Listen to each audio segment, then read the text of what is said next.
Yo, what is up, everybody? It is Eric Dane, and today I'm here with a new video. Um, this video is a little late. I was supposed to get around doing a video about this last week, but some things came up. I'm back, and if you don't already know, I make comedy shorts, so if you want to go check out my shorts, I dropped another video last week, so if you want to go check that out. I'm a new YouTuber. I have 41 subscribers at the time of recording this. I actually think that's awesome. I'm growing. It's only been a few weeks since I started dropping, but if you want to get me to 50, hey man, don't know what I'm doing there, but you can get me to 50. You know what? Sign up for 10 accounts, subscribe on all of them, right? Actually, don't do that. But anyways, let's get into this Eric Dane video. Alright guys, so today I wanted to do something a little bit different. In light of this newfound footage of Playboi Carti that we are going to talk about, it brought me back down good old memory lane. Now you have to remember, I was in high school right at the beginning of the SoundCloud era, just barely a sophomore to be exact. Before the era was really even starting, I was already a huge underground hip-hop fan, and anybody who knows me from that time frame can attest to that 100%.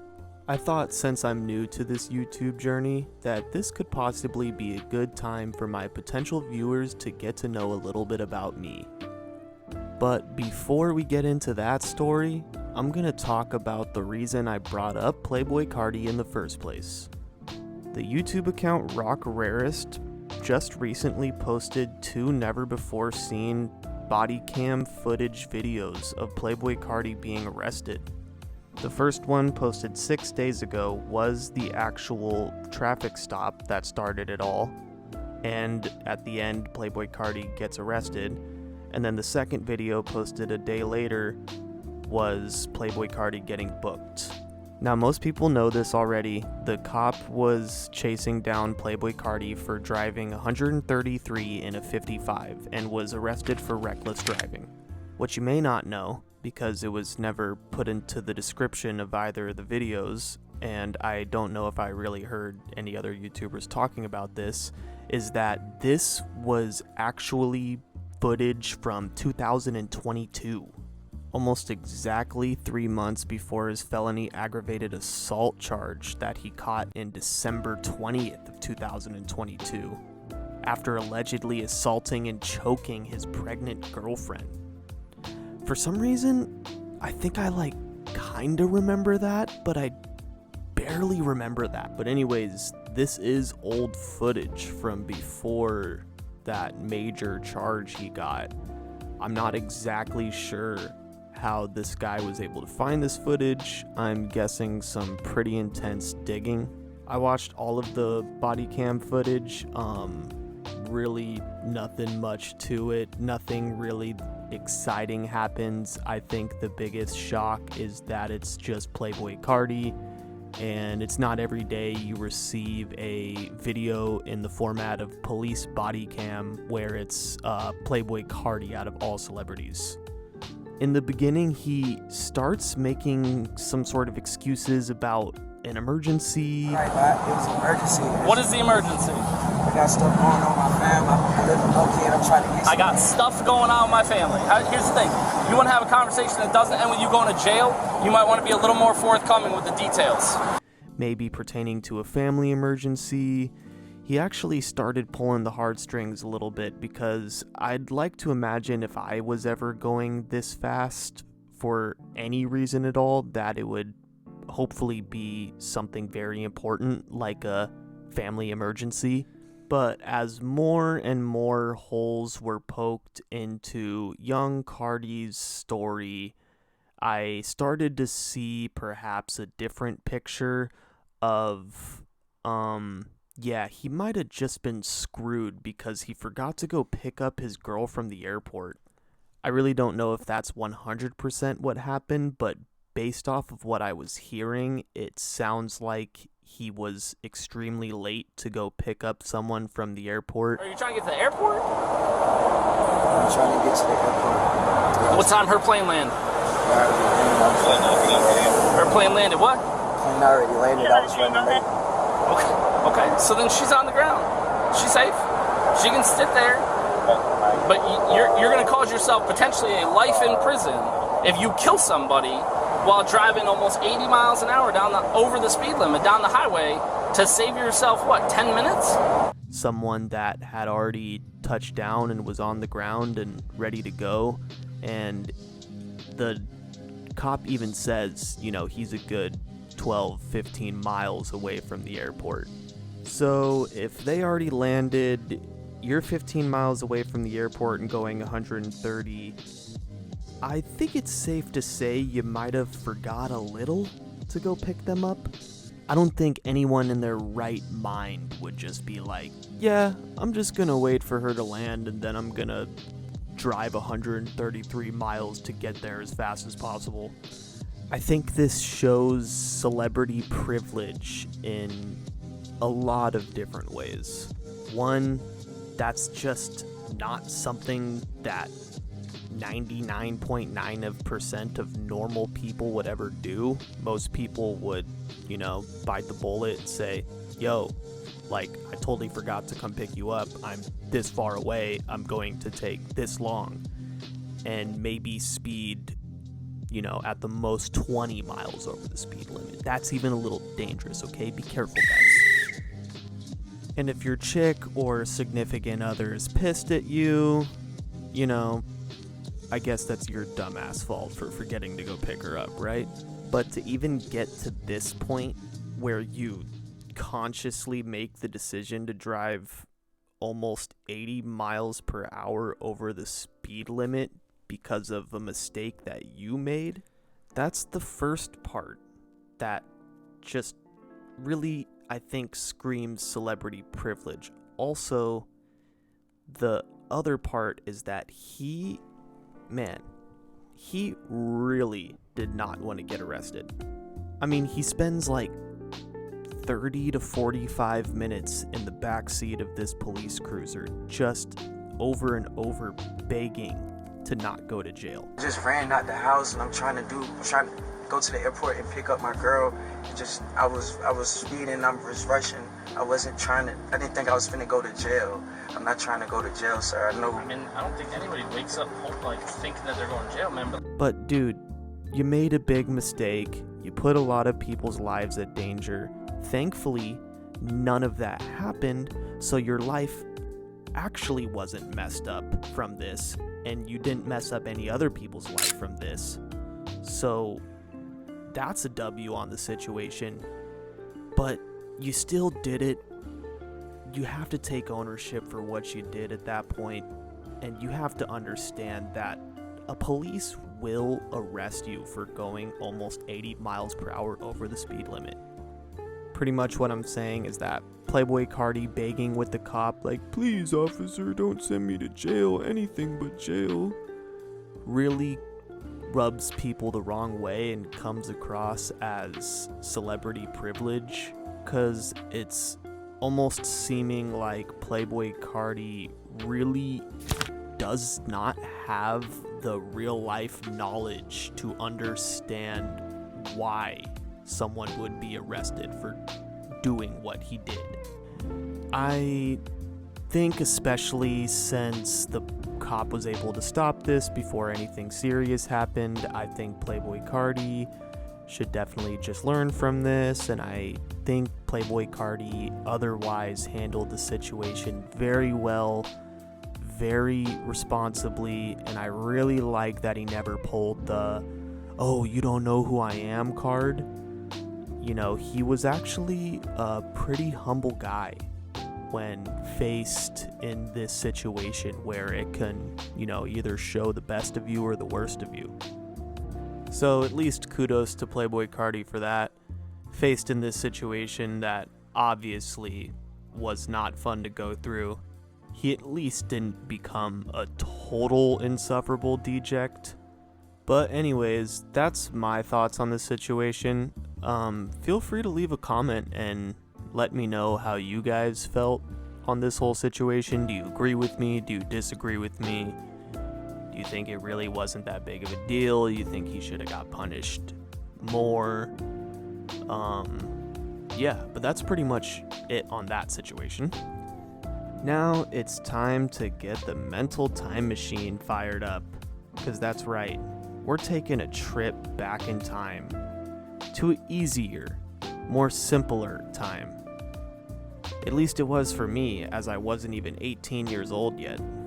To be exact, I had only been 17 for just under 4 months when I started the YouTube channel titled Trey Erickson. Yes, that's right. You may recognize this fella. Kinda looks like me. That's because that is me. And that's because this is my account.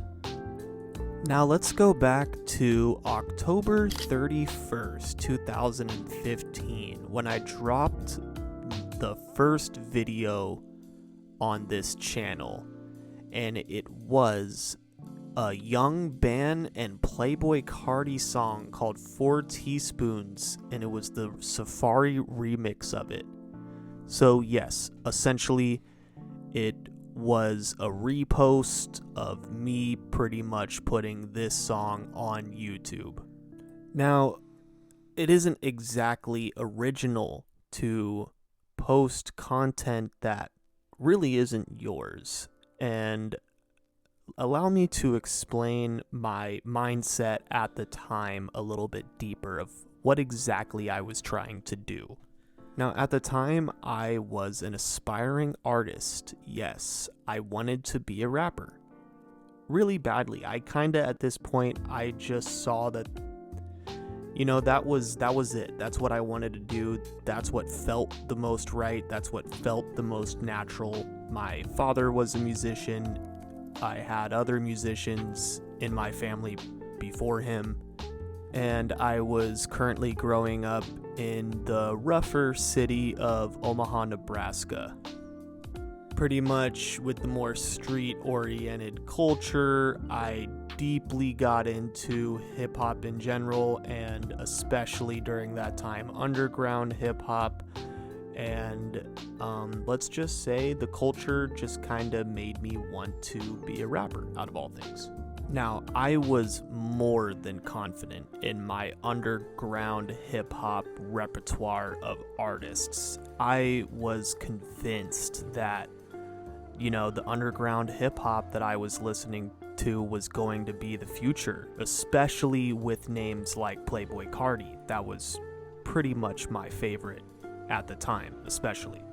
And I have the timestamps to prove it. This was a couple months before 2016, when everyone associates, or the year that everybody associates with the SoundCloud era, 2016. So I irrefutably was early to this, and was early to this movement.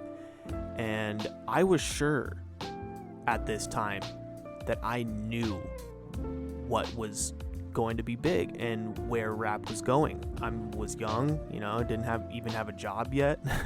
Had a lot of time to figure this stuff out. Not saying I was a guru or a gypsy or anything, but it was that era of my life where I could devote all my time to learning about new artists, and it just so happened to be a few months before 2016. So I concocted this sort of not great idea looking at it now. I mean, it was a different time. YouTube was a different place. It was more of a free land at that time of you kind of just posted whatever you want. And I was going to, scour the internet for my normal places of underground music, which was SoundCloud.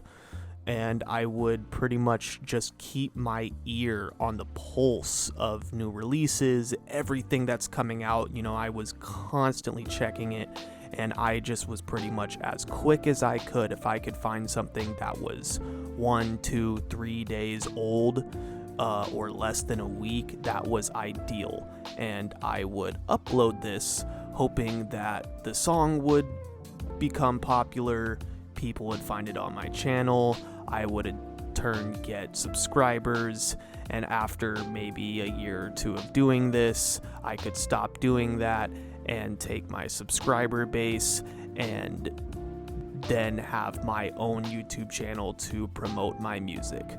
At the time, thinking promoting my music career. Really could have promoted anything, but for me specifically, it was my music career. Like I said, not the best idea. Definitely wouldn't work in today's sort of era of media and what's popular and trendy. But safe to say, it actually worked back then. Before I go into the total outcome of the channel as a whole, let me go over some of the highlights of the channel. My first video that blew up was I Love It When They Run, the XXX Tentacion song with Slump God, Young Bands, all of them. If you listen to the song, you've probably at least heard it once or twice. It had 332,000 views at the time of recording this. First video to hit over 1 million views was a underground, not so known Playboi Carti song, For My Set. It's sitting at 1.3 million at the time of recording this. Really underground gem, for sure. Special mention also Uno the Activist Giuseppe Swag, which got 400k views. I think the craziest mention is just a few months after Tay-K's very first song, you can look this up, well before any popularity or fame, I actually scoped out a Tay-K song. Like I said, his first song, Biff Zanin. Look it up. It's on my YouTube, has over 700,000 views. Last mention, and I always kind of joked about this one, I posted Smoke Perp Ski Mask right when it dropped, and it blew up pretty quickly, and it's sitting at over 1 million views. And I've always kind of joked around that Smoke Perp kind of owes me a cut for that, because that was when his career blew up, and shortly after, probably because my video was doing so good, he released the official music video for it, and that was pretty much the peak of his career. He went like almost laughably downward spiral after that. I don't want to give myself too much credit. I was just reposting other people's songs. Nowadays, we understand that that's just, not the way to go. It was a different time. I was a lot younger. A lot of factors went into it, but I don't want to give myself too much credit. But, I was perhaps a small piece of the underground music sort of scene at that time. The account is sitting at 4.2k subscribers, so I ended up getting over 4,000 subscribers from all of this, and unfortunately I don't have access to this account at all, and never will, and I've already come to grips with it. Otherwise, I probably would have gutted this channel and started it completely over for whatever endeavor that I was going to do with it. So my plan in the long run ended up going perfectly as planned and then not working because I lost access to the account. And yeah, that's pretty much the end of the story for the Trey Erickson account. It amassed a lot of fans that if you ever want to check out the page yourself, I don't want to sit here and suck my own dong. If you ever want to check it out for yourself, there are comments. There was sort of a thriving community on that page, and it's a shame that I lost access to all of it. But it's still awesome to go down memory lane and, take a peek at what could have been, or at least what I did do.